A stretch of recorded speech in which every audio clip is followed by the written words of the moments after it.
Assalamualaikum bosku, welcome to my channel. Sebelum menonton jangan lupa subscribe, nyalakan dulu loncengnya, dan jangan lupa like dan komen. Dan jangan lupa ambil posisi rebahan kalian. Untuk kalian selamat menyaksikan. Sebelum orang-orang punya cukup waktu untuk berpikir, gambarannya berubah lagi.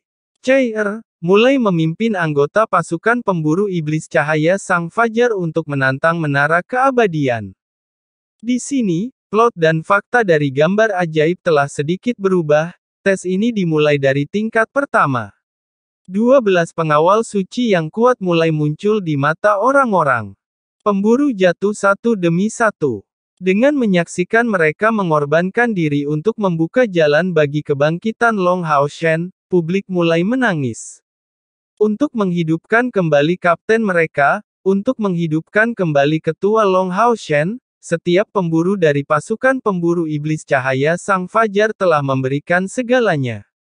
Di mata orang biasa, hidup seseorang adalah hal yang paling berharga, tetapi dedikasi mereka tidak mementingkan diri sendiri.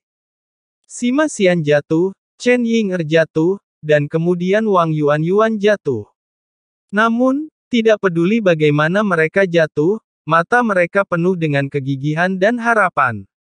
Saat pasukan pemburu iblis cahaya Sang Fajar naik menuju menara keabadian, hati orang-orang terangkat tinggi, dan banyak orang bahkan menangis. Mereka menahan napas dan bahkan tidak berani menangis terlalu banyak karena mereka takut melewatkan momen apapun dari gambar itu. Di lantai 6 menara keabadian, hanya Chair yang tersisa untuk bertarung. Sabit kematian di tangannya terangkat tinggi, menghadapi ujian yang paling sulit. Suara Lin Xin menjadi narator. Wakil kapten, ini untuk kekuatan kematiannya. Setiap kali dia menggunakan kekuatan unik ini, dia kehilangan akal sehatnya sendiri. Dia, narasi sederhana membawa kejutan yang lebih mendalam. Selanjutnya, Chair terikat tugas untuk melawan 7 kematian. Yang pertama, kematian dini. Yang kedua, kemurnian kematian. Yang ketiga, deru kematian. Yang keempat, ciuman kematian. Yang kelima, kematian yang memudar, dan yang keenam adalah jalan kematian. Orang-orang menyaksikan dengan mata kepala sendiri apa kekuatannya. Ketika Chair akhirnya mengalahkan lawannya berdasarkan kekuatan 7 kematiannya, yang keenam, jalan kematian, ada sorak-sorai seperti tsunami di alun-alun di luar tempat percobaan kota suci. Lebih sering menangis kegirangan. Tetapi yang tidak mereka ketahui adalah bahwa air mata mereka hanyalah permulaan. 6 warna cahaya muncul dan menyembuhkan luka Long Hao Shen. Menyaksikan luka-lukanya sembuh satu persatu, atau bahkan dia ditarik kembali dari garis kematiannya, hati orang-orang yang cemas memiliki rasa lega dan relaksasi yang kuat. Apakah ini akhirnya berakhir? Apakah Anda akan menghidupkan kembali ketua Long Hao Shen? Dan kemudian, adegan yang lebih brutal juga terungkap, jalan menuju surga. Selangkah demi selangkah, jalan menuju surga mengarah ke surga. Narator berkata, di jalan menuju surga, semua kekuatan akan ditekan, dan wakil ketua Chair hanya akan memiliki kekuatan gadis biasa. Perkenalan yang sangat sederhana, tetapi segera membuat publik mengerti tekanan seperti apa yang dialami Chair. Langkah Chair sangat stabil. Dia mengambil langkah, berlutut, membungkuk dan kemudian bangkit. Satu langkah lagi, satu lagi berlutut. Berulang-ulang. Orang-orang mulai melihat keringat dan noda darah. 2 noda darah mulai muncul di jalan tak berujung menuju langit, dari dangkal ke dalam. Lambat laun, noda darah ketiga dari dahi Chair juga muncul. Bagaimanapun, orang-orang itu hanyalah orang biasa, dan mereka jauh lebih rapuh daripada para pemburu. Adegan air mata dan hilangnya suara semua orang di pasukan pemburu iblis cahaya Sang Fajar segera mengubah daerah sekitar kota suci menjadi lautan air mata. Banyak orang tidak bisa menahan diri dan hanya menangis. Tangga ke-50, tangga ke-60, tangga ke-70, ke-80. Chair mengambil setiap langkah dengan susah payah saat dia tersandung saat berjalan ke atas. Tubuhnya sudah mulai bergetar, dan noda darah yang tertinggal di tanah mulai menunjukkan darah cair mengalir menuruni tangga. Dalam film itu Chair hampir pingsan, tetapi masih terus memanjat dan memanjat. Entah bagaimana, sepertinya ada kekuatan tak tertandingi yang menopang tubuhnya, yang menjadi semakin rapuh. Pada anak tangga ke-112, Chair tiba-tiba terjatuh dan menabrak tangga di depannya.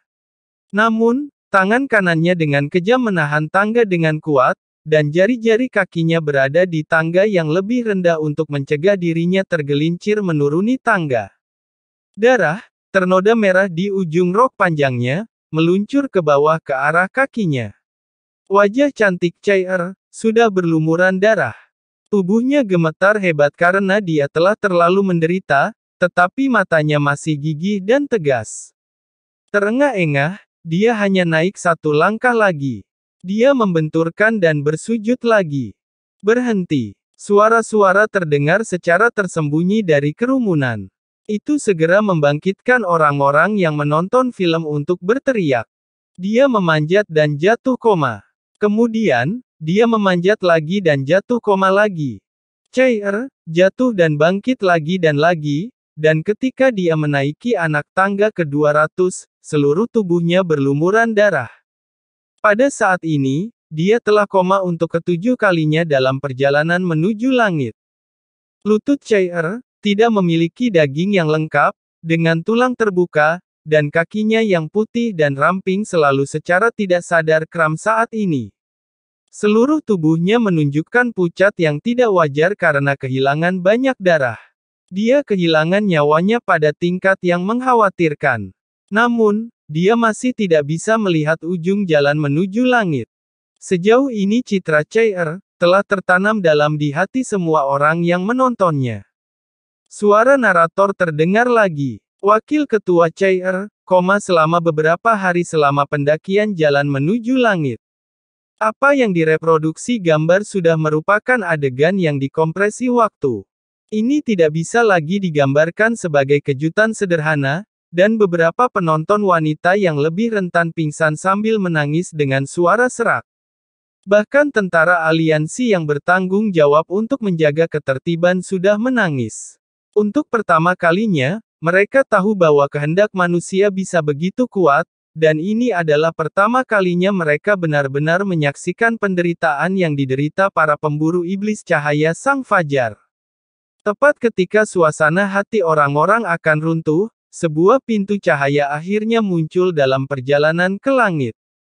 Ketika Chair melakukan lompatan habis-habisan dan akhirnya terintegrasi ke dalam pintu cahaya, sudah ada sorakan yang mencekik di luar tempat turnamen kuil suci. Lantai 7 menara keabadian yang mempesona muncul, dan begitu pula peti mati Yi Lai Kexi yang sedang tidur. Bagi orang biasa, mereka dilahirkan dengan ketakutan yang kuat terhadap mayat hidup.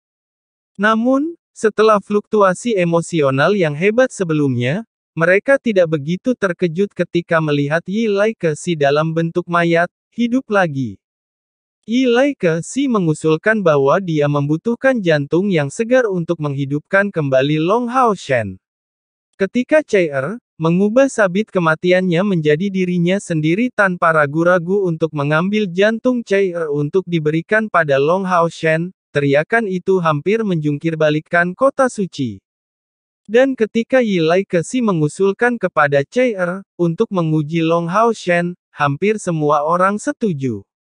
Itu karena mereka sangat mempertanyakan bagaimana ketua Long Hao Shen pantas mendapatkan apa yang telah dilakukan Chair untuknya. Long Hao Shen bangun dan menghadapi ujian Yi Lai Kexi. Ketika dia mengatakan dia bersedia melepaskan keyakinannya untuk menyelamatkan Chair, darah seluruh hadirin mendidih. Mereka akhirnya tahu bahwa bukan hanya Chair yang merasa sangat bersemangat tentang cinta, tetapi pemimpin aliansi mereka juga merasakan hal yang sama. Itu karena orang-orang yang paling mereka cintai rela melepaskan kepercayaan pada cahaya demi mengikuti ke jalan kegelapan yang lebih berharga daripada kehidupan. Pada saat ini, Status Chair dan Long Hao Shen di hati mereka telah disublimasikan ke ketinggian yang tak terlukiskan. Apakah iman dan mayat hidup itu penting? Tidak, di depan cinta yang tulus ini, semuanya tampak kecil. Terutama ketika Yi Lai Kexi berkata, "Kamu sudah menang," sorak-sorai penonton pecah lagi. Peran gambar ajaib telah sepenuhnya melebihi dugaan asli Li Zhengzi dari kuil sihir, dan itu benar-benar melebihi imajinasi semua penggagas insiden ini. Tanpa diduga, orang-orang menjadi hampir gila karena gambar ajaib ini. Mereka meneriakkan nama Long Hao Shen dan Chair, sambil melepaskan emosi mereka dengan sepenuh hati. Dengan dasar sebelumnya, Yi Lai Kexi akan jauh lebih dapat diterima oleh publik jika dia menceritakan kisahnya. Pengalaman tragis Yi Lai Kexi, dan kebangkitan terakhirnya serta pemurnian diri di bawah kebangkitan Long Hao Shen dan Chair, akhirnya sangat mengejutkan pikiran orang-orang. Di akhir gambar, Yi Lai Kexi berteriak, memegang matahari dan bulan untuk memilih bintang, "Tidak ada orang seperti saya di dunia ini," dengan gairah yang mengejutkan. Pada saat ini, malam berangsur-angsur menjadi gelap, tetapi tidak ada orang yang pergi. Setelah keheningan dan ketenangan singkat, 3 nama pasukan Long Hao Shen, Chair, dan pasukan pemburu iblis cahaya Sang Fajar menjadi slogan mereka. Suatu malam tanpa tidur di kota suci.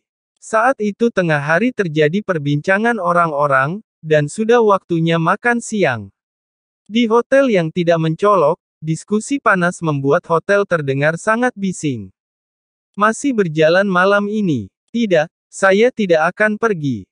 Seorang wanita menggelengkan kepalanya dengan paksa dan menolak lamaran pria di meja yang sama. "Kenapa kamu tidak pergi? Ini hanya untuk 10 hari. Jika Anda tidak melihatnya, Anda tidak akan dapat melihatnya. Aku tidak bisa pergi lagi. Jika saya pergi lagi, saya akan menangis membabi buta." Wakil Ketua Chair, sangat menyedihkan. Iblis sangat penuh kebencian. "Jika bukan karena kualifikasi saya yang buruk, saya akan bergabung dengan tentara dan berperang melawan musuh. Jangan bilang kamu seorang wanita. Bahkan saya, seorang pria besar, telah menonton sekali dan menangis sekali. Ini sangat menyentuh. Pantas saja ketua dan wakil ketua mampu melakukan banyak hal di usia muda. Kita tidak bisa membayangkan apa yang telah dialami orang lain." Benar, sosok mayat hidup, Yi Lai Kexi, juga cukup menyedihkan. Jadi, nekromancer atau pengendali mayat yang kuat benar-benar dipaksa oleh kenyataan. Ya, siapa yang bisa sempurna? Pada akhirnya, bukankah dia sudah bertobat? Dan dimurnikan oleh wakil ketua Chair, setelah melihat film ini, saya tahu bahwa mayat hidup juga dapat memiliki pemikiran dan kebijaksanaan, dan tidak hanya tentang membunuh. Topik serupa hampir ada di mana-mana di jalan-jalan kota. Film ajaib segera dikirim ke kuil aliansi, kota suci dan 6 benteng utama untuk disiarkan. Kota-kota pedalaman lainnya masih dalam proses mengangkut layar ajaib. Bagaimanapun, ada sejumlah layar ajaib, dan hanya ada beberapa kota yang memiliki persyaratan yang diperlukan untuk merilis film tersebut. Setelah gelombang pertama kota suci dan 6 benteng, layar ajaib dari 7 kota ini juga akan dihapus dan dikirim ke kota-kota pedalaman. Tidak pernah ada peristiwa yang begitu berpengaruh dalam sejarah aliansi, atau dalam sejarah seluruh umat manusia. Dari mulut ke mulut, citra Chair dan Long Hao Shen berangsur-angsur berubah. Mereka menjadi idola semua orang, dan kepercayaan warga berubah begitu banyak sehingga kemudian, Long Hao Shen berdiskusi dengan anggota Kongres dan melarang rilis gambar di aliansi. Namun, perbuatannya dengan Chair dan pasukan pemburu iblis cahaya Sang Fajar telah mempengaruhi seluruh generasi. Sementara Long Hao Shen dan Chair menjadi idola, mereka diam-diam datang ke Gunung Suci Ksatria ditemani oleh Yang Hao Han. Ini adalah ketiga kalinya Long Hao Shen datang ke Gunung Suci Ksatria, dan dia memiliki perasaan yang besar terhadap tempat suci para ksatria ini. Pertama kali dia datang ke sini, dia membawa Hao Yue bersamanya, dan kedua kalinya dia datang ke sini, dia mengambil Raja Bintang. Lebih dari 10 tahun telah berlalu, dan dia telah tumbuh dari seorang remaja yang bodoh menjadi seorang pemimpin aliansi. Dia telah mengalami banyak hal, membayar banyak usaha, dan mendapatkan banyak kegigihan. Masih ada sekitar 1 kilometer jauhnya dari kabut tipis yang menyelimuti Gunung Suci Ksatria, dan aura cerah yang kaya dari Gunung Suci Ksatria mulai melonjak, dan kabut cahaya keemasan tiba-tiba melayang di luar kendali ke arah Long Hao Shen dan dua pria lainnya. Apa yang Long Hao Shen rasakan adalah rasa kedekatan yang kuat, dan elemen cahaya yang terkandung dalam kabut emas pucat bergegas ke arahnya seolah-olah seorang anak telah menemukan rumahnya. Mengangkat tangan kirinya, ada senyum tipis di wajah Long Hao Shen, dan elemen cahaya lembut mulai melingkari tubuhnya. Dalam seluruh proses, dia tidak melepaskan kekuatannya sendiri, semuanya terbentuk secara alami. Yang Hao Han, yang juga merupakan pengguna cahaya yang kuat dan ksatria segel ilahi, tidak bisa menahan nafas diam-diam ketika dia melihat pemandangan ini. Long Hao Shen memang telah mempraktikkan kekuatan spiritual cahaya secara ekstrim. Bahkan elemen cahaya memperlakukannya sebagai sumbernya.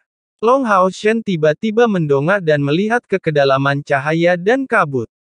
Tiba-tiba, kabut tipis di depannya menyebar dengan sendirinya, seperti seorang prajurit yang mematuhi perintah, dan membuat jalan. 3 lelaki tua penyandang cacat fisik datang ke arah mereka dengan cepat. Untuk penyebaran cahaya dan kabut, ketiga lelaki tua itu langsung terkejut, karena ini adalah pertama kalinya mereka menemukan pemandangan seperti itu. Namun, ketika mereka melihat Yang Hao Han, mereka merasa lega. Namun, yang lebih mengejutkan mereka adalah bahwa itu bukan ksatria pertahanan dan koordinasi ilahi Yang Hao Han, tetapi pemuda di sisinya yang memicu cahaya dan kabut Gunung Suci Ksatria. Gunung Suci Ksatria hampir merupakan tempat yang terisolasi. Meskipun beberapa tetua di sini sudah melihat Long Hao Shen, masih sedikit yang bertemu dengannya. Setidaknya ini adalah pertama kalinya ketiganya melihatnya. Wan Yang. Ketiga tetua mendekat dan memberi hormat kepada Yang Hao Han pada saat bersamaan. Yang Hao Han dan Long Hao Shen menanggapi dengan etiket kesatria pada saat yang sama. Terima kasih telah datang jauh-jauh ke sini. Tolong bawa kami ke gua tertutup, kata Yang Hao Han sambil mengeluarkan token. Token di tangannya diukir dari seluruh potongan batu permata emas, dengan banyak rune elf kuno di atasnya. Melihat token ini, ketiga tetua membungkuk berulang kali. Mereka kemudian berjalan maju, mengepung Long Hao Shen di tengah, dan masing-masing mengeluarkan token emas. Cahaya keemasan menyala. Setiap token emas terinspirasi oleh para tetua untuk melepaskan 6 rune, dan total 18 rune dari 3 token muncul di udara, dengan cepat mekar di sekitar kerumunan. Kemudian pusaran air emas besar mengelilingi ke-6 orang itu. Dalam gelombang kabut tipis yang ganas, mereka dengan cepat menghilang. Sekarang Long Hao Shen sudah berbeda dari waktu itu, dan dia bisa merasakan bahwa ada susunan hukum yang sangat kuat di seluruh area Gunung Suci Ksatria. Dapat dikatakan bahwa seluruh Gunung Suci Ksatria dibangun karena susunan hukum. Jika seseorang ingin mengetahui rahasianya di sini, seseorang harus terbiasa dengan susunan hukum atau dibimbing oleh seseorang di sini. Cahaya keemasan berkumpul, dan mereka muncul di tempat lain, dan itu juga tempat di mana Long Hao Shen merasa akrab. Ini ada di sebuah gua, dinding gua, bertatahkan potongan-potongan permata cahaya keemasan. Cahaya keemasan redup menerangi semuanya di sini. Elemen cahaya di dalam gua tidak kuat, jauh lebih sedikit daripada di Gunung Suci Ksatria, tetapi sedikit lebih kuat daripada dunia luar. Gua itu sangat besar sehingga jika seseorang melihat ke atas, bagian atas gua setidaknya 20 kaki dari tanah. Seluruh gua itu bulat tidak beraturan, dengan diameter setidaknya lebih dari 100 kaki, seperti kotak besar. Melihat ini, Long Hao Shen akhirnya ingat apa tempat ini, dan saat itulah susunan hukum mengangkutnya sehingga dia bisa menemukan gua Hao Yue. Dia tidak menyangka akan berada di sini lagi kali ini. Yang Hao Han mengangguk kepada ketiga tetua dan berkata, "Terima kasih telah memimpin jalan. Silakan tunggu." Iya, ketiga tetua dengan hormat memberi hormat kepada Yang Hao Han. Yang Hao Han berjalan ke Long Hao Shen dan berkata, "Hao Shen, hanya satu orang yang bisa pergi ke gua tertutup pada satu waktu. Chair, dan aku akan tinggal di sini dan menunggumu." Para pahlawan itu memiliki banyak pengalaman dan telah tidur di sini selama ribuan tahun, jadi mereka pasti akan sedikit aneh dalam karakter. Kamu harus berhati-hati. Jika kamu tidak dapat menangani situasi ini, gunakan kekuatan spiritualmu untuk merangsang token di tanganmu, dan kamu akan dikirim kembali ke sini. Saat dia berbicara, dia menyerahkan token yang diukir dengan permata emas kepada Long Hao Shen. Long Hao Shen mengambil token itu, mengangguk ke Yang Hao Han, dan kemudian berjalan menuju pusat alun-alun bawah tanah. Ada lingkaran berdiameter sekitar 3 kaki, dengan simbol terbesar di tengahnya. Namun, ketika dia baru saja akan memulai, dia dihentikan oleh 3 tetua yang memimpin jalan. Salah satu tetua dengan ragu-ragu berkata kepada Yang Hao Han, "Tuan Yang, ini tampaknya tidak sejalan dengan aturan. Hanya Anda yang bisa memasuki gua tertutup." Yang Hao Han tersenyum dan berkata, "Saya lupa memperkenalkan kepada kalian semua. Ini adalah Long Hao Shen, ksatria segel ilahi baru dari kuil ksatria kita. Dia telah memenangkan pengakuan atas tahta ilahi keabadian dan penciptaan dan telah dihormati oleh Bait Suci sebagai ksatria kemuliaan dan kepemimpinan ilahi. Dia juga pemimpin dari para ksatria segel ilahi di kuil ksatria kita. Dia akan bertanggung jawab atas perintah Gunung Suci mulai sekarang." Ketiga tetua terkejut pada saat yang sama dan bagaimana ekspresi mereka ketika melihat Long Hao Shen tiba-tiba berubah. Mereka semua adalah orang tua di kuil ksatria, dan karena itu mereka tahu apa arti tahta segel Dewa Keabadian dan Penciptaan. Dewa Keabadian dan Penciptaan.